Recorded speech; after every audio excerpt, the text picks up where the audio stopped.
سرفیس کاری عزیز، سلام، امیدوارم حالتون خوب باشه. در خصوص دستگاه جدید مایکروسافت یعنی سرفیس پرو 9 به عنوان اولین ویدئوی پرو 9 و بعد هم تو پست بعدی در خصوص بررسی جامعه پرو 9 قطعا با همدیگه بیشتر صحبت می‌کنیم. بریم سراغ این جعبه. خب جعبه خاکی رو ما اینجا داریم که تو سری سازمانی مونه. اگر هنوز در مورد اینکه چرا این جعبه سفید نیست و خاکیه و اصل و فیک بودنش و اینا سوال دارید، تو پست‌های قبلی در موردش صحبت کردیم. حتما پست‌های قبلی پیج رو سر بزنید. در مورد جعبه خاکی و سفید و فرقشون صحبت کردیم، اونجا کامل توضیح دادیم. خب تو نگاه اول مثل همیشه دستگاه سرفیسمون با کاور پارچه‌ایش رو می‌بینیم که لوگو مایکروسافت اینجا هست. من دستگاه رو بلند می‌کنم. خب این که سرفیس زیبای ما هستش که خب یه سری حالا تغییرات و اینها داشته که اینا رو بررسی می‌کنیم، مثل جابجا شدن دکمه‌ها، بالا اومدن اسلات دیگه، دو تا تایپ سی از سمت راست اومده روی در اصل قسمت چپ که همونطور که می‌بینید این پایینم که پورت کیبورد رو داریم و پشتم که در اصل این پایمون رو داریم و اینکه این درگاهی هم که واسه حافظه هست به صورت مگنتی در میاد که خب دیگه نیازی هم به سوزن نیستش و خب دسترسی بهش خیلی ساده تر شده.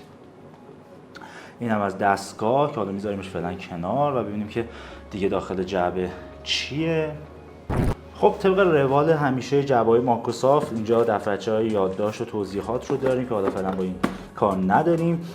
قسمت پایین هم که کابل شارژر و حالا ادوات مربوط به شارژر سرفیس ما هستش که به این صورت میتونیم بازش بکنیم و ببینیم که کلیه ادوات شارژر و آداپتور و اینها هم داخل جعبه‌مون هستش و دیگه چیز خاص دیگه ای نداریم داخل جعبه و میتونیم بریم سراغ اصل ماجرا و خود دستگاه سرفیسمون.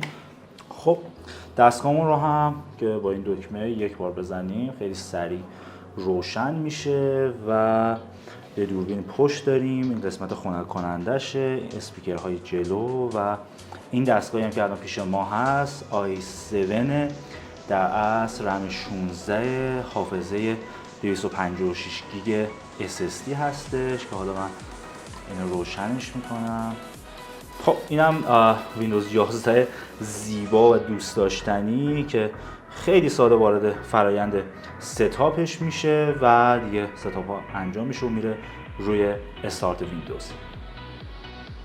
خب اینم فرایند نصب سریع روی پرو 9 مون هست که خیلی سریع و فوق العاده انجام میشه و من دیگه اسکیپش میکنم.